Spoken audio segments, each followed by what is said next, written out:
एक समय था जब सुई से लेकर रॉकेट बनाने तक सभी काम इंसान अपने हाथ से करता था। लेकिन फिर धीरे धीरे साइंस और टेक्नोलॉजी का रिवॉल्यूशन आया और वही काम मशीन करने लगे। नो डाउट टेक्नोलॉजी ने इंसान के काम को आसान बनाया है, लेकिन इसने हमारे हाथ से कई सारे काम छीन भी लिए। इतिहास गवाह है कि जब भी कोई नई टेक्नोलॉजी की शुरुआत होती है तो इंसान के हाथ से बहुत सारे काम छीन जाते हैं। एंड ऐसे ही एक और एरा की शुरुआत हो चुकी है जिसका नाम है एआई यानी आर्टिफिशियल इंटेलिजेंस। आज एआई ने कितने सारे ऐसे कामों को पॉसिबल कर दिखाया है जो आज से 15 से 20 साल पहले नामुमकिन माने जाते थे। बिना ड्राइवर के चलने वाली सेल्फ ड्राइविंग कार्स, हमारे वॉइस इंस्ट्रक्शन पर काम करने वाली स्मार्ट डिवाइसेस, ये सारी चीजें आज काफी एक्साइटिंग लगती है। और देखा जाए तो ये हमारी लाइफ को बेहतर और आसान बनाने का काम भी कर रही हैं। लेकिन इसके पीछे एक कड़वी सच्चाई ये भी है कि एआई के चलते आज बहुत सारे लोग बेरोजगार हो रहे हैं। पिछले 15 सालों में गूगल ने सेल्स और मार्केटिंग से जुड़ी तकरीबन 70% जॉब्स खत्म कर दिए हैं। आज से 20 साल पहले तक कई सारे शोरूम्स एंड दुकानों में लोग केवल ऑर्डर टेकिंग का काम करते थे, लेकिन गूगल के आने के बाद लोग चीजों के स्पेसिफिकेशंस अपने फोन पर ही देख लेते हैं। अब जो एम्प्लॉइज टाइम के साथ खुद को अपग्रेड करके सेल्स कंसल्टेंट बन गए, उनकी जॉब तो बच गई, लेकिन जो लोग ऑर्डर टेकिंग का काम ही करते रहे उनके लिए कंपनीज में आज कोई काम ही नहीं बचा। इसके अलावा आप खुद सोचिए, आज दुनिया में ऐसे कितने लोग होंगे जो ड्राइविंग की जॉब पे अपनी जिंदगी चला रहे हैं। उन लाखों करोड़ों लोगों की जॉब भी आज सिर्फ एआई की वजह से खतरे में है, क्योंकि सेल्फ ड्राइविंग कार्स की टेक्नोलॉजी जिस तेजी से तरक्की कर रही है, उसे देखते हुए वो दिन अब दूर नहीं जब गाड़ियों, ट्रकों और बसों के अंदर ड्राइवर्स की जरूरत ही नहीं रहेगी। चैटबॉट भी लोगों की जॉब छीनने का एक बहुत बड़ा एग्जाम्पल है। आपको याद होगा, आज से 5 से 6 साल पहले तक किसी भी कंपनी के कस्टमर सपोर्ट को कांटेक्ट करने पर हम सीधा कस्टमर एग्जीक्यूटिव से बात करते थे, लेकिन आज वही जगह चैटबॉट ने ले ली है। अब फ्लिपकार्ट और अमेजॉन जैसी कंपनीज को इस काम के लिए बहुत ही कम एम्प्लॉयज की जरूरत पड़ती है। यहाँ तक कि आप बिना किसी इंसान से इंटरेक्ट किए भी सीधा चैटबॉट से कंप्लेन भी रेज कर सकते हैं। दोस्तों, आज एआई मैन्युफैक्चरिंग के फील्ड में भी घुस चुका है। पहले जहां फैक्ट्रीज के अंदर इंसान अपने हाथों से कार को असेंबल करते थे, वो सारा काम अब एआई की हेल्प से ऑटोमेटेड मशीन्स कर रही हैं। For example, US and Germany में कार असेंबलिंग फैक्ट्रीज पूरी तरह ऑटोमेटेड हो चुकी है। लेकिन दोस्तों, आज हम गूगल, चैटबुक या फेसबुक एआई की बात नहीं करने वाले हैं। हम बात करेंगे एक बिल्कुल नए एआई चैट जीपीटी के बारे में, जो आने वाले टाइम में हम सबकी जॉब्स खत्म कर सकता है। अब ये चैट जीपीटी है क्या, ये काम कैसे करता है और ये दूसरे एआई से अलग कैसे है, आइए डिटेल में जानते हैं। Tonight, we're taking a deep dive into the world of AI with a special focus on ChatGPT, the revolutionary new language model developed by OpenAI. Basically दोस्तों, चैट जीपीटी एक ऐसा एडवांस कंप्यूटर प्रोग्राम है जो human language को समझकर उस पर respond कर सकता है। ये एआई और मशीन लर्निंग का एक ऐसा जबरदस्त कॉम्बिनेशन है जिससे आप कोई भी लैंग्वेज प्रोसेसिंग टास्क करवा सकते हैं। आसान वर्ड्स में कहें तो ये एआई आपके लिए प्रोग्रामिंग कोड लिख सकता है, आपके कोडिंग से एरर को निकाल सकता है, आपका पर्सनल असिस्टेंट बन सकता है, यहाँ तक कि ये article, songs and movie script भी लिख सकता है। इसको यूज करने के लिए आपको बस अपनी क्वेरी डालनी है, जैसे आप अपने दोस्त से सवाल पूछ रहे हो, और तुरंत ही चैट जीपीटी आपकी क्वेरी का आंसर दे देगा। कह सकते हैं कि ये भी एक तरह का चैट बॉट ही है, लेकिन हाईली एडवांस्ड। दोस्तों, अब तक इससे पहले इतना ज्यादा एडवांस एआई नहीं देखा गया था। दरअसल चैट जीपीटी एक सर्विस है जिसे ओपनएआई नाम की कंपनी ने बनाया है। ओपनएआई एक अमेरिकन एआई रिसर्च कंपनी है जिसे दिसंबर 2015 में Elon Musk, Sam Altman and 4 और लोगों ने मिलकर शुरू किया था। 2019 में माइक्रोसॉफ्ट भी इसमें $1 बिलियन इन्वेस्ट कर चुका है। दोस्तों, 2015 से लेकर अब तक ओपनएआई कई अलग अलग प्रोडक्ट्स लॉन्च कर चुकी है, जिसमें डाली 2 अभी कुछ महीने पहले काफी पॉपुलर हुआ था, जो कि एक एआई बेस्ड इमेज जनरेटर है। इससे पहले कंपनी ने GPT-3 को लॉन्च किया था और चैट जीपीटी इसी का अपग्रेडेड और इम्प्रूव्ड वर्जन है, जो लॉन्च होते ही वायरल हो गया। यहाँ तक कि सिर्फ 5 दिनों के अंदर चैट जीपीटी को 1 मिलियन यूजर्स ज्वाइन कर चुके थे, जबकि नेटफ्लिक्स और फेसबुक जैसी कंपनीज को ये नंबर अचीव करने में कई महीने लग गए थे। जैसा कि हमने बताया कि चैट जीपीटी पर आप कैसा भी क्वेरी डालकर उसका सोल्यूशन पा सकते हैं। अब काफी सारे लोगों को लग रहा होगा कि गूगल भी तो यही काम करता है, क्योंकि गूगल पर भी लोग अपने सवाल पूछते हैं और विद इन अ सेकेंड उसका आंसर मिल जाता है। लेकिन दोस्तों, एक्चुअल में चैट जीपीटी गूगल से बिल्कुल डिफरेंट है।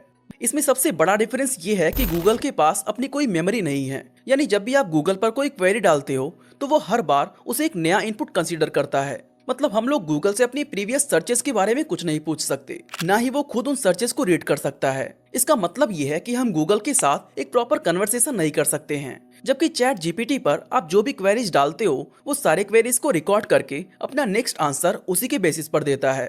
जैसे अगर आपको जानना है कि चाइना की पॉपुलेशन आज कम क्यों हो रही है, तो चैट जीपीटी आपको इसके बारे में पूरा एक्सप्लेन कर सकता है। फिर आप कहोगे कि मुझे केवल 20 वर्ड्स में बताओ, तो वो प्रीवियस आंसर को ध्यान में रखकर आपको एक नया आंसर देगा जो कि केवल 20 वर्ड्स का होगा। इस तरह आप एक बड़े से बड़े सवाल को भी आसानी से सॉल्व कर सकते हो। दोस्तों, लोग इसे ऐसे नोट्स और कोड लिखने में भी यूज कर रहे हैं। इसके अलावा creative writing, story writing, summarising, ये कुछ ऐसे टास्क हैं जो दूसरा कोई भी एआई चैट जीपीटी से बेटर नहीं कर सकता है।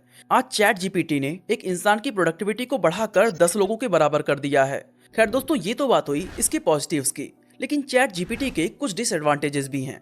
इसका सबसे पहला डिसएडवांटेज ये है कि आने वाले टाइम में ये जैसे जैसे और ज़्यादा एडवांस होगा, इसके जरिए राइटिंग, टेक्स्ट एडिटिंग, ट्रांसलेशन और एक हद तक कोडिंग जैसा काम भी ऑटोमेट हो जाएगा और इसकी वजह से लाखों लोगों की जॉब्स चली जाएगी। दूसरा ये कि लोग इसका इस्तेमाल कई सारे गलत कामों में कर सकते हैं।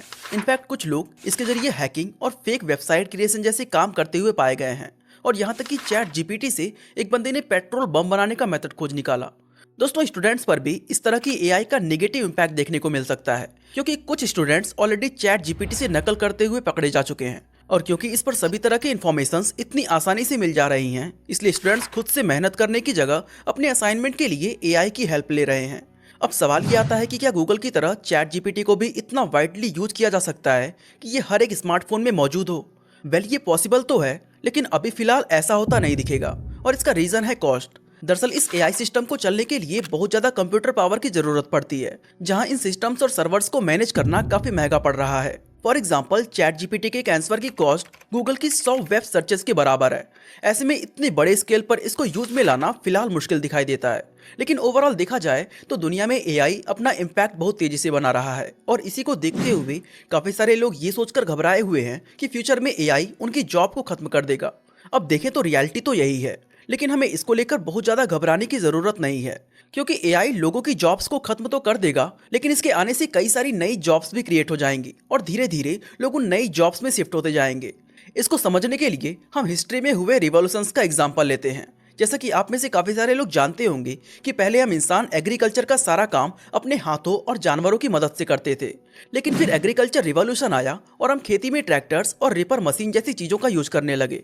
इसके बाद इंडस्ट्रियल रिवॉल्यूशन आया, जिसमें लोग फार्मिंग से आगे बढ़कर फैक्ट्रीज में काम करने लगे, और फिर आया इंफॉर्मेशन रिवॉल्यूशन, जिसमें इंटरनेट ने सारी इंफॉर्मेशन को लोगों के फिंगर टिप्स पर ला दिया और लोग इंडस्ट्रीज से सर्विस सेक्टर की तरफ शिफ्ट हो गए। ठीक इसी तरह अब एआई और ऑटोमेशन का रिवॉल्यूशन आ रहा है, जिसकी वजह से इंडस्ट्रीज में अब बड़े बड़े बदलाव होने वाले हैं। अब दोस्तों, इंडस्ट्रीज काम कैसे करती है और कोई भी रिवॉल्यूशन आने से उसका जॉब्स पर क्या इम्पैक्ट पड़ता है, इसको हम सोशल साइंस के प्राइमरी, सेकेंडरी और टर्शियरी सेक्टर की थ्योरी से समझ सकते हैं।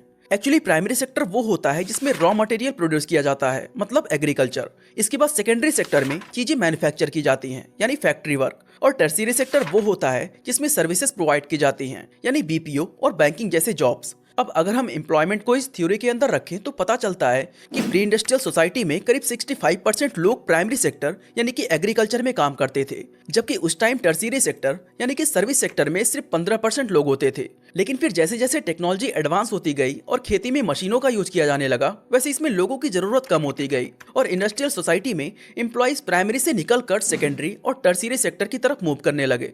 फिर टाइम के साथ साथ इंडस्ट्रीज के अंदर भी जैसे जैसे मशीन्स का यूज बढ़ता गया, तो उसमें भी ह्यूमन लेबर की नीड कम होती चली गई और मैक्सिमम एम्प्लॉयज टर्शियरी सेक्टर यानी कि सर्विस सेक्टर में शिफ्ट होते गए। अब पोस्ट इंडस्ट्रियल सोसाइटी यानी कि आज के टाइम में हाल ये है कि इस वक्त प्राइमरी सेक्टर में सबसे कम एम्प्लॉयज और सर्विस सेक्टर में 70% एम्प्लॉयज है।